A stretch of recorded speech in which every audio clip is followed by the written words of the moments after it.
Aí, pô, do ladinho ali. Parece uma tacinha, depois do 109. Aí. Obrigado, obrigado.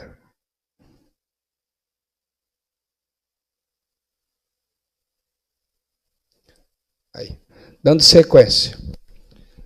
Pessoal, então, fazendo uma pesquisa simplista no IBGE, em busca de dados atuais, para que a gente pudesse fazer uma conta de padeiro, sem levar em conta uma série de situações que podem alterar sensivelmente os cálculos, nós chegamos aí que o Brasil hoje possui 203 milhões de pessoas e que Santa Catarina é o estado do Brasil com a maior expectativa de vida, né? Tem 79,9 anos de expectativa de vida, é a maior do Brasil. E com relação ao mapa de densidade demográfica, nós vamos ver ali que Santa Catarina está entre 5 e 10 milhões de pessoas. Nós temos aproximadamente 8 milhões de catarinenses hoje.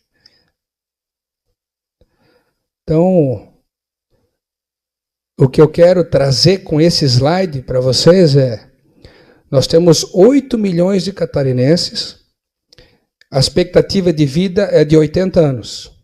Isso quer dizer que é muito provável que a criança que está nascendo hoje estará falecida daqui a 80 anos. E essas pessoas terão que ser sepultadas. Então, nos próximos 80 anos, nós teremos 8 milhões de sepultamentos em Santa Catarina. Ou seja, esse modelo de destinação de cadáveres, de corpos, que nós estamos propondo, que nós estamos utilizando hoje, está absolutamente ultrapassado. Nós não vamos conseguir sanar esse problema no Brasil. No Brasil são 203 milhões. E nós temos a maior expectativa de vida. Então quer dizer que o restante dos outros 26 estados já estarão mortos, em tese, quando nós falecermos. Ou seja, nos próximos 80 anos serão 203 milhões de sepultamentos no Brasil. Quantos cemitérios a mais teremos que construir? Quantas áreas a mais teremos que ampliar? Então é um momento de refletirmos, de discutirmos. Será que esse modelo é o mais adequado? Será que insistir nessa maneira, nessa técnica, é a forma mais correta? Quando em 1771, lá em Lisboa, acabei de falar para vocês, os mortos tinham um fim bem diferente, bem menos importante. Não estou aqui pregando que a gente trate os mortos, os nossos entes queridos, como foram feitos lá atrás, completamente inadequado. Mas que pensamos em uma nova técnica e um novo modelo para que esse caos não volte a acontecer de modo recorrente. Eu preciso de uma aguinha. Por favor. Então, aqui eu trouxe tipos de cemitério. Então, para que todos, a maioria das pessoas conhecem, mas para que aqueles que não conhecem, deixar registrado. Esse é o cemitério horizontal, é a forma mais clássica de cemitério, aquele que nós temos aqui, que predomina na nossa região catarinense e em todo o Brasil. Esse é o cemitério tipo jardim. Confesso que dos modelos que nós temos é o que mais me agrada, porém é o que precisa de uma área maior para que possa ser feito. Esse é não fui eu dessa vez. Esse é o cemitério vertical, né? Em Santos, nós temos um edifício, tem um prédio de 12, 13 andares em forma de cemitério, com elevadores e etc. Aqui em Santa Catarina, nós conhecemos cemitério vertical por essas edificações. Então, são sepultamentos feitos acima do nível do solo, em gavetas, que tecnicamente se chamam lóculos, e que as pessoas são colocadas ali, os cadáveres, né? Só que aí um ponto a ser esclarecido. Se não houver o tratamento dos gases, se não houver para onde os gases liberados pelo processo de decomposição dos corpos saírem, esses gases vão fazer pressão dentro do lóculo, vão acabar trincando, causando rachaduras, e o necrochorume, que é o líquido de decomposição dos corpos, vai acabar saindo para o lado de fora, causando a proliferação de vetores, que é tão comum quando a gente visita os cemitérios, a gente encontra, né, uma série de vetores, baratas, mosquitos, etc. E os gases que são liberados pelos corpos também são nocivos, também fazem mal à saúde. Obrigado, Ana.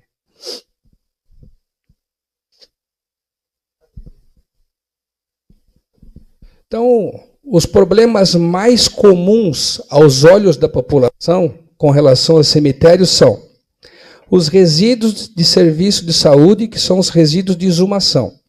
Nós tratamos os resíduos de cemitério como resíduos comuns. Isso está absolutamente incorreto. Os resíduos de cemitério estão contaminados por substâncias químicas que foram utilizadas para preparar o corpo, na tanatopraxia, que é essa técnica que se utiliza para poder, o nosso amigo da funerária conhece muito bem, e também por contaminantes biológicos.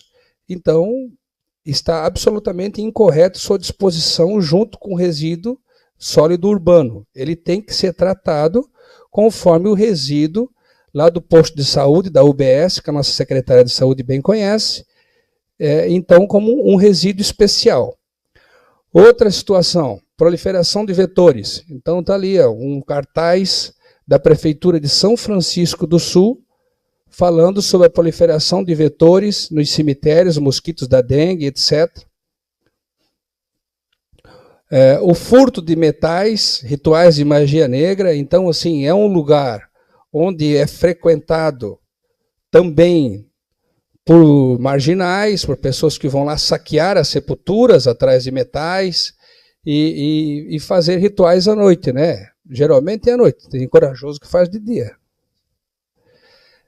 Problemas mais comuns aos olhos da população ainda são a questão da drenagem. Então aí nós temos duas imagens de cemitérios completamente alagados.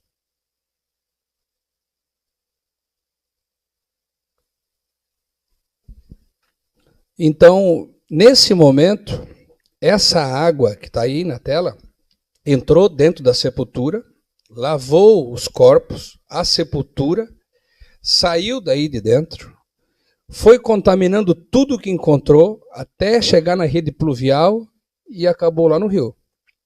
E foi contaminando tudo a seu caminho.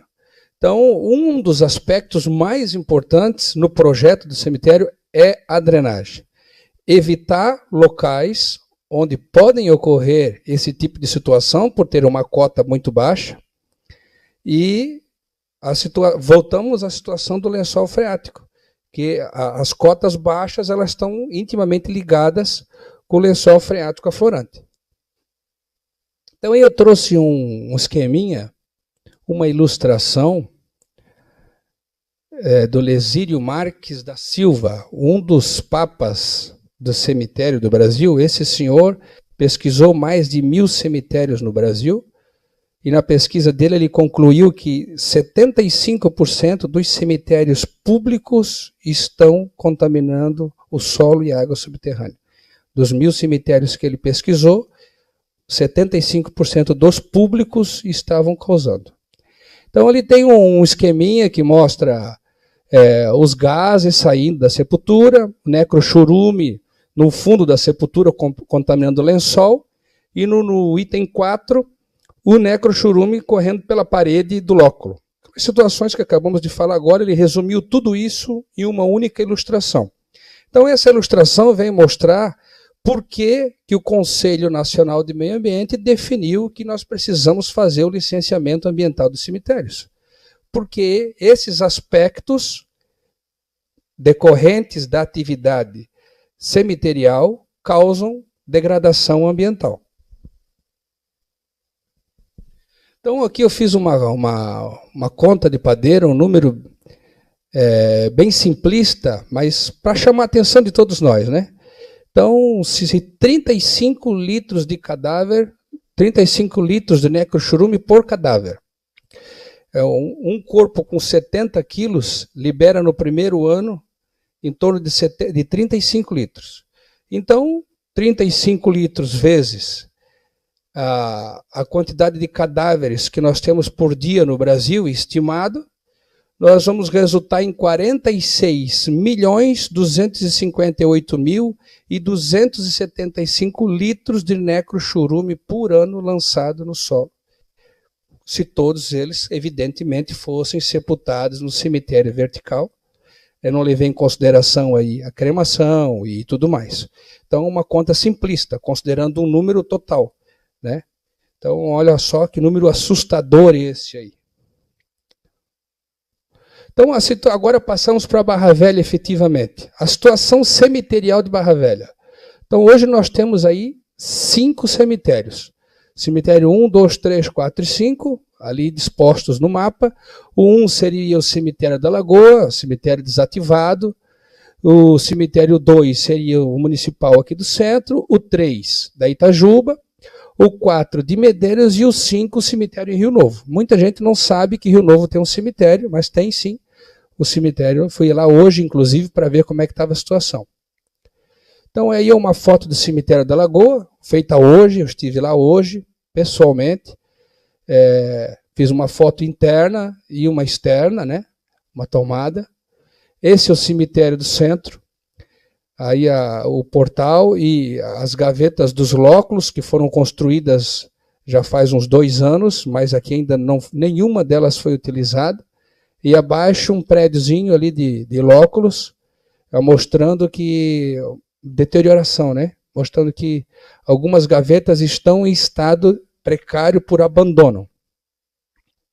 Essa é uma planta que eu fiz com base no projeto que o pai do nosso secretário de administração, Fábio Roberto Bunhago, fez quando ele era prefeito, quando foi prefeito, nos anos de... Fábio, quando é que o pai foi prefeito? Então, entre 89 a 92, o seu José Brunhago fez esse projeto de ampliação. Nós tínhamos aquela parte onde diz cemitério existente, e foi projetado aquela ampliação toda que eu fiz ali, distribuída daquela forma. Hoje é a parte mais organizada. Se tu for lá hoje fazer uma visita, tu vai observar que essa parte nova que foi projetada pelo professor José Brunhago é a parte que está mais organizada. Tá? Então, lá quando o seu José Brunhago foi prefeito, em 89, nós já tivemos um problema de superlotação e que foi resolvido pela ampliação do cemitério.